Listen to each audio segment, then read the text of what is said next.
Salam saudaraku, selamat pagi bagi kita semua. Bapak Yahweh memberkati kita hari ini.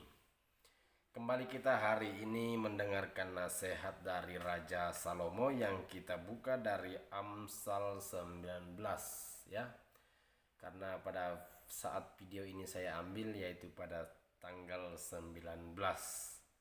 Jadi Amsal 19 kita mulai dari ayat 1 sampai ayat 29, tapi saya hanya mengambil 5 poin di sini ya dari nasihat Raja Salomo ini. Pada Amsal 19 ini saya ambil 5 poin.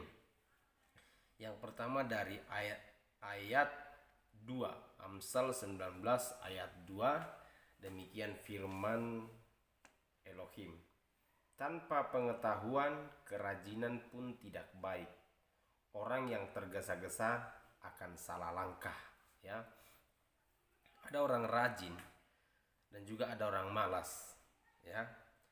Tapi firman Tuhan katakan kerajinan harus dibarengi dengan pengetahuan supaya jangan tergesa-gesa. Biasanya orang yang tergesa-gesa akan salah langkah. Itu firman Bapak Yahweh ya.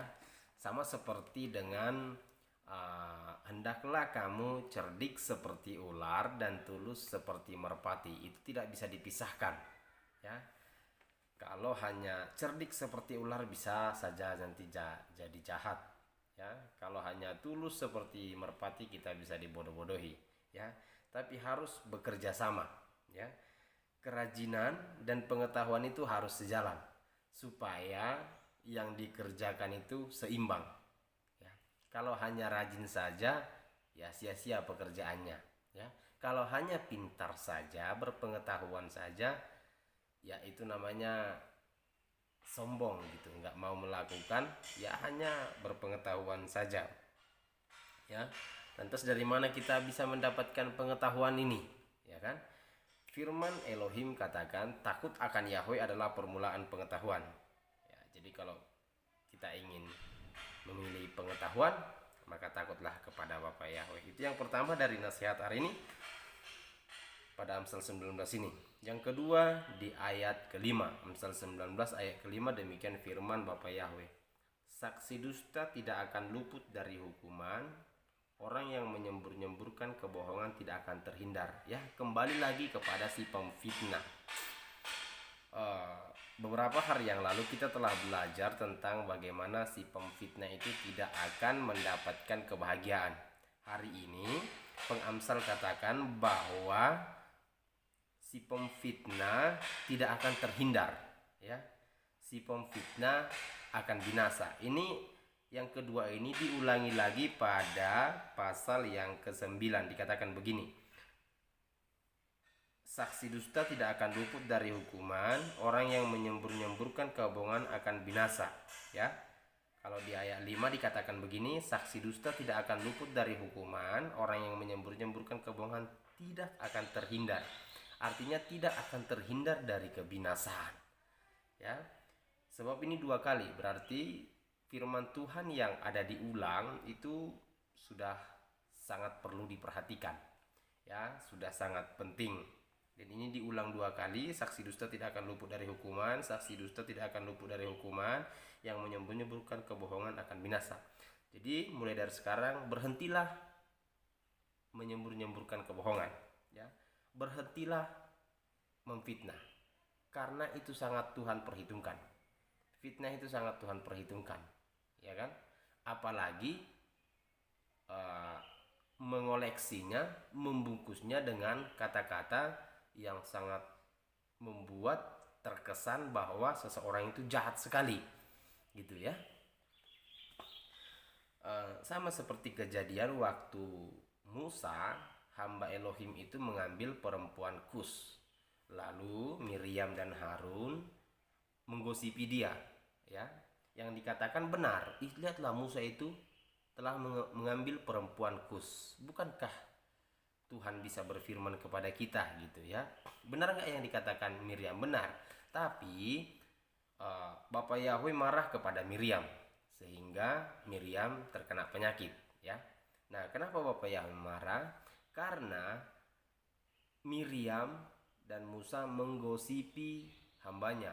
Ya, bukan hanya menggosipi. Saya yakin mungkin saat menggosipi itu dengan amarah dan rasa kecewa dan rasa benci, juga mungkin ada yang ditambah-tambahi kata-katanya, ya. Jadi itu namanya fitnah. Jadi Bapak Yahweh sangat murka terhadap orang-orang yang suka memfitnah. Selanjutnya, itu tadi yang kedua, pasal 19 ayat 5 dan ayat 9. Ini yang ketiga.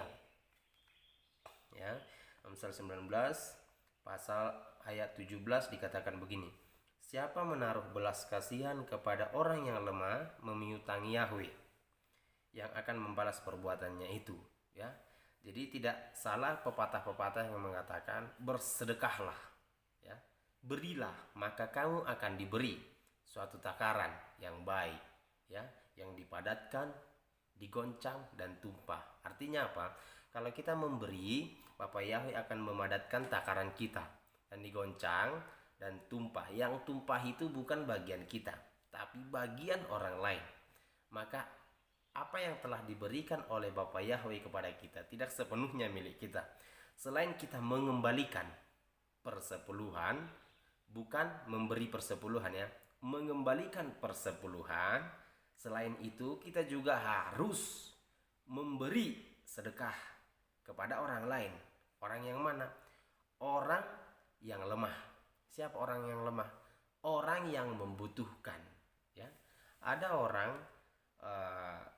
merasa membutuhkan gitu, padahal sebenarnya dia nggak membutuhkan. Misalnya ada bantuan, ya kan, hari ini ada bantuan dari pemerintah, dia berkecukupan tapi dia menerima bantuan itu, ya. Itu pemerintah memberikan bantuan kepada orang yang salah, tapi kan pemerintah tidak tahu semuanya, yang mana berkebutuhan, yang mana berkekurangan, yang mana berkecukupan. Harusnya kita yang berkecukupan bisa menolak penilaian pemberian pemerintah tersebut, ya kan? Nah, supaya pemerintah bisa menempatkan bantuan itu kepada orang yang tepat, gitu, ya. Itu yang ketiga tadi. Selanjutnya yang keempat, ya, yaitu di ayat yang ke-19 dikatakan begini.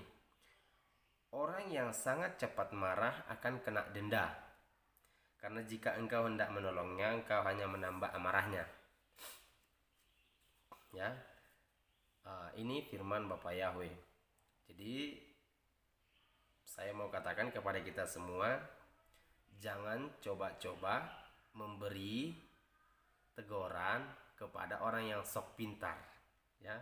Karena biasanya orang yang cepat-cepat gusar, orang yang cepat-cepat marah gitu tanpa pertimbangan adalah orang yang sok pintar, ya. Karena dia merasa pintar sehingga dia gampang marah karena orang lain karena dia merasa orang lain itu tidak tahu, hanya dia yang tahu gitu.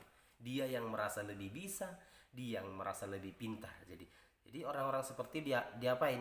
Ya diamin aja. Doakan supaya dia bertobat. Jangan coba-coba tegur dia, ya.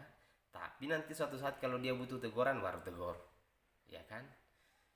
Karena biasanya kalau kita tegur orang-orang seperti itu, seperti ini, kita yang kena, ya. Bisa saja kita nanti yang jadi bahan bulan-bulanannya, menjadi bahan ejekannya, menjadi, ya, pelampiasan dia gitu, ya. Selanjutnya yang kelima dan yang terakhir pada Amsal 19 ini dikatakan begini. Banyaklah rancangan di hati manusia, tetapi keputusan Yahweh lah yang terlaksana, ya.